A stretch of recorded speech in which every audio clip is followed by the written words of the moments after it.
Pilot Gehlot के घर जाके शरणम गच्छामी हो गया आरएमपी के संघर्ष और आपकी हुंकार से ये लड़ाई एक टर्निंग पॉइंट है।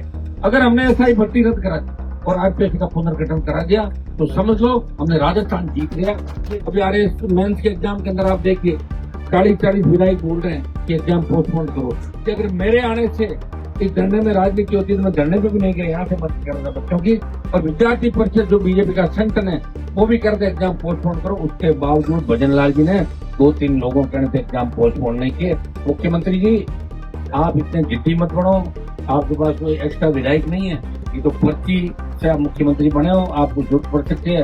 राजस्थान का जवान किसान जब आपके खिलाफ हो जाएगा उस दिन आपको मोदी जी घर बिठा देंगे, इस बात का ध्यान रखना। मैं धन्यवाद दूंगा तमाम राजस्थान के नौजवानों का और विशेष रूप से आज सीकर की टीम जो बड़ी संख्या के अंदर यहाँ धरना स्थल पर उपस्थित हुई, गोविंद जी और महेंद्र जी, इनकी पूरी टीम जो यहाँ पाई है, इन सबको मेरे पार्टी पदाधिकारियों को सबको नौजवानों को हृदय से आभार धन्यवाद। और जो बदलाव राजस्थान के अंदर होगा इसमें मैंने हमेशा एक ही बात कही है कि शेखावाटी से ही राजस्थान में बदलाव होगा, क्योंकि शिक्षा की जो क्रांति का आगाज राजस्थान में हुआ था तो शेखावाटी सीकर की धरती से हुआ था और शेखावाटी में बदलाव हो गया तो निश्चित रूप से राजस्थान की सत्ता पे नौजवानों का कब्जा तय है। भाइयों अपने 18 भी देखा, 23 भी देखा, जो उत्साह उमंग ऊर्जा शेखावाटी के अंदर देखी वो वोट में कैसे बदले, इसके लिए हम इस बार बैठ कर सारी प्लानिंग करेंगे। और ये जो लड़ाई है ये लड़ाई एक टर्निंग पॉइंट है।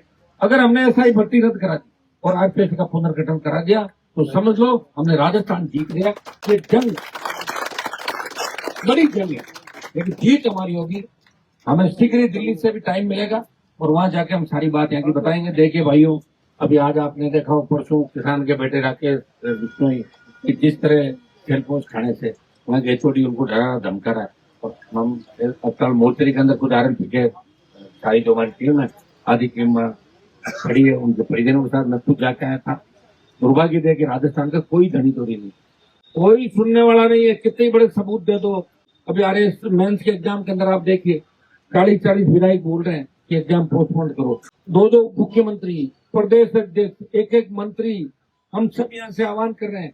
हमने तो यहाँ तक कहा कि अगर मेरे आने से इस धरने में राजनीति होती है तो मैं धरने पे भी नहीं गया, यहाँ से मत कर रहा बच्चों की।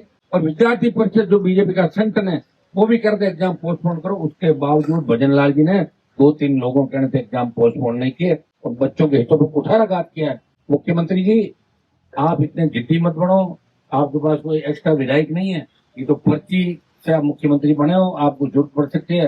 राजस्थान का जवान किसान जब आपके खिलाफ हो जाएगा उस दिन आपको मोदी जी घर बिठा देंगे, इस बात का ध्यान रखना। ये वही मोदी जी है जो बार बार ये कहते थे कि मैं 3 बिल लाया हूँ और सारे सांसदों से कह दिया किसानों के लिए अच्छे बिल हैं और अपना आप विड्रॉ कर लिए।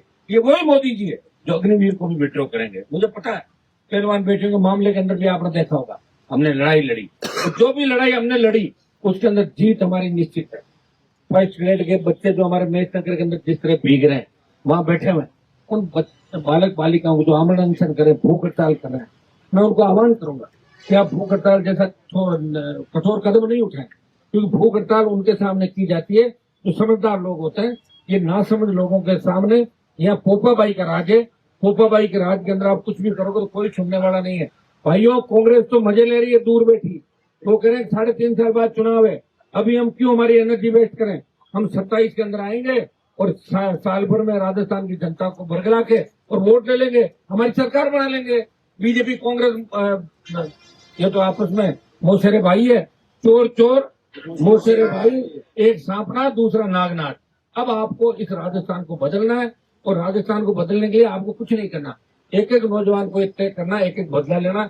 एक नौजवान 10 दूसरे नौजवानों से बात करेगा, हर जाति के बच्चों से बात करके। और हमारी पार्टी कोई गांव की पार्टी नहीं है, शहर के अंदर भी हमारा एक चेयरमैन है मूंडवा नगर पालिका का। भाइयों इस बार शहर गांव को एक कर दो, सारे नौजवान मिलकर सारी बाधाएं दूर करो, आगे बढ़ो, पंचायत चुनाव के अंदर सबक सिखा दो।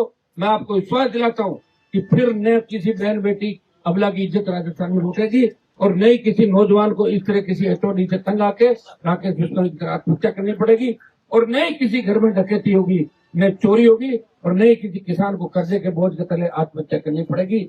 आपका खुद का राज राजस्थान के अंदर आ जाएगा। एक बार अपनी ताकत को पहचान कर देखो, वोट तो डाल ही रहे हो 70 साल से, और क्या कर रहे हो। और मैं आपको धन्यवाद दूंगा कि आप हर परिस्थिति के अंदर मेरे साथ खड़े हो। और मैं भी विधानसभा में विधायक नहीं मेरा, लेकिन लड़ रहा हूँ MP हूँ। मैं चाहता तो 17 अगस्त को कभी का भोग लेता, अब भोग लूं, सरकार तैयार है, लेकिन मैंने कमिटमेंट किया, वचन दिया कि 28 की लड़ाई में आपके लिए लड़ूंगा और 28 के अंदर राजस्थान की सत्ता पे कब्जा राजस्थान का नौजवान करेगा। कई लोग मुझे भी पूछो कि हनुमान जी आपसे क्या मिला, मैं उनको कहता हूँ कि भगत सिंह जी ने कुर्बानी दी, सुखदेव, राजगुरु, सुभाष चंद्र बोस जैसे हजारों क्रांतिकारियों ने अपने प्राण न्यौछावर किए। राज तो नेहरू को मिला था, पहला प्रधानमंत्री कौन बना देश का? नेहरू। उनको राज नहीं मिला, लेकिन उन्होंने कहा कि हम चाहते हैं भारत माता गुलामी की बेड़ियों से मुक्त हो, हमारा संघर्ष हमेशा जिंदा रहे। हनुमान बेनीवाल के संघर्ष का परिणाम इस राजस्थान के किसान के बेटों को मिलेगा। दोनों पार्टियों में खलबली मच गई है। पायलट गहलोत के घर जाके शरणम गच्छामी हो गया RMP के संघर्ष और आपकी हुंकार से। और भारतीय जनता पार्टी भी बंद कमरे में एक हो गई कि RLP को रोको, नहीं तो बहुत बड़ी दिक्कत हो जाएगी। ये भाइयों तैयार हो जाओ, ये आंधी, तूफान, बरसात, गर्मी, सर्दी, ये हमारा रास्ता नहीं रोक सकते। हमने जब शाहजहांपुर बॉर्डर पे संघर्ष किया, उस समय -2 डिग्री तापमान था और उस समय भी हम लगभग 70-72 दिन धरने पे बैठे थे।